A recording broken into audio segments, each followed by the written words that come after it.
La atmósfera ejerce una presión sobre nosotros, a la que llamamos presión atmosférica, debido al peso. Todos nosotros ejercemos constantemente en el interior este fluido.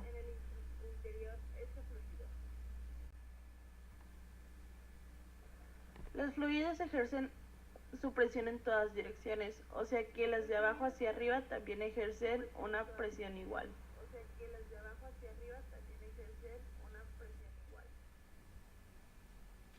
La medición de la presión atmosférica tiene gran importancia para la predicción del estado del tiempo.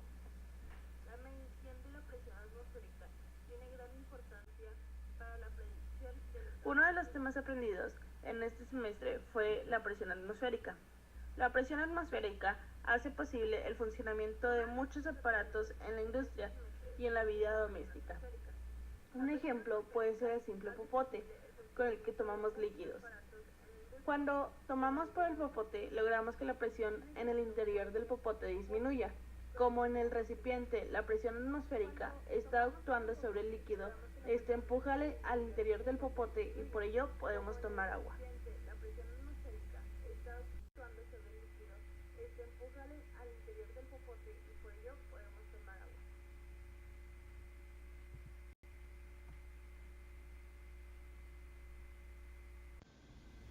Un anillo, un ligote, un reloj, todos ellos de oro tienen su propia capacidad térmica. Una taza de café tiene una capacidad térmica diferente de 10 tazas de café juntas. A esta relación se le conoce como calor específico y es una propiedad del material, no del objeto en sí mismo. Así sabemos que el oro es una sustancia que posee un determinado calor específico. El agua tiene su calor específico y cada material que exista en la naturaleza también. El calor específico es la cantidad de calor necesaria para cambiar la temperatura de 1 kilogramo de sustancia a 1 grado centígrado. Y el calor específico es una propiedad física de cada material y no depende de la cantidad del mismo ni de la diferencia de temperaturas a que sea sometido.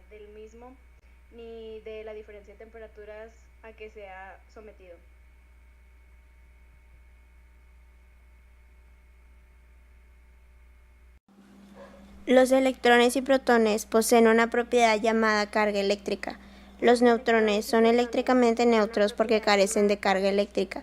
A los electrones se les asigna una carga negativa, a los protones una carga positiva. La carga eléctrica de un electrón es igual a la del protón, pero de signo contrario. Un átomo normal es neutro, ya que posee el mismo número de electrones o carga negativa que de protones o carga positiva.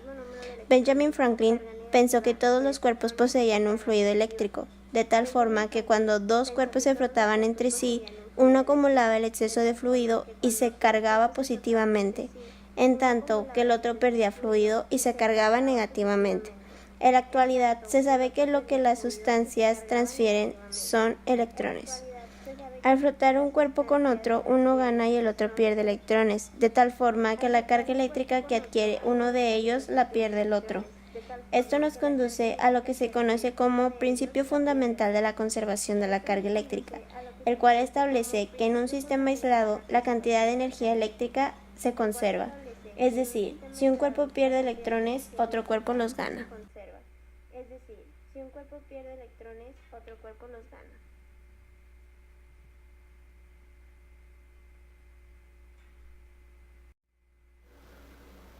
Campo eléctrico de una carga puntual. Experimentalmente se puede demostrar que la magnitud del campo eléctrico que rodea a un cuerpo eléctrico es directamente proporcional a la cantidad de carga en el cuerpo. Las líneas dirigidas que se han trazado para señalar la dirección del campo eléctrico son las llamadas líneas de campo eléctrico o líneas de fuerza. Estas estarán más juntas entre sí cuando el campo eléctrico sea intenso y más separadas al disminuir su intensidad. Campo eléctrico. Las fuerzas eléctricas, como las gravitacionales, actúan entre cuerpos que no se encuentran en contacto entre sí y entre aquellos que lo están. Una carga eléctrica produce un campo eléctrico alrededor de ella, el cual interactúa con cualquier otra carga que esté presente.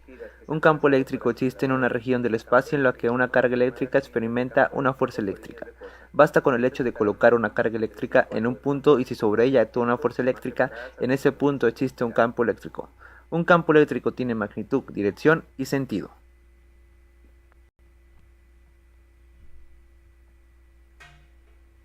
Campo eléctrico de una carga puntual. Experimentalmente se puede demostrar que la magnitud del campo eléctrico que rodea a un cuerpo eléctrico es directamente proporcional a la cantidad de carga en el cuerpo.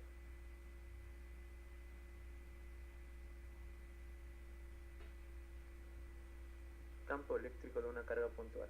Experimentalmente se puede demostrar que la magnitud del campo eléctrico que rodea a un cuerpo eléctrico es directamente proporcional a la cantidad de carga en el cuerpo.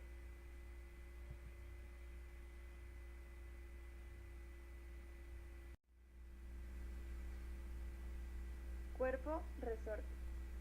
Otro caso de movimiento armónico simple es el que representa un objeto que oscila en el extremo de un resorte, llamado sistema cuerpo resorte. El movimiento es horizontal, de tal forma que el objeto de masa se desliza sin fricción sobre la superficie horizontal. En la dirección vertical, la fuerza normal está en equilibrio con el peso, por lo tanto, no se consideran estas fuerzas. El resorte, en general, tiene una longitud determinada, la cual no ejerce fuerza sobre la masa, manteniendo la posición de equilibrio. Si la masa se mueve hacia la izquierda, comprimiendo el resorte, o hacia la derecha, estirándolo, el resorte ejerce una fuerza sobre la masa que actúa en el sentido que trata de regresar a la posición de equilibrio, denominada fuerza de restitución. Cuando su desplazamiento es máximo desde la posición de equilibrio, entonces es igual a la amplitud del movimiento y la constante de proporcionalidad es la constante elástica del resorte determinada por la rigidez del mismo.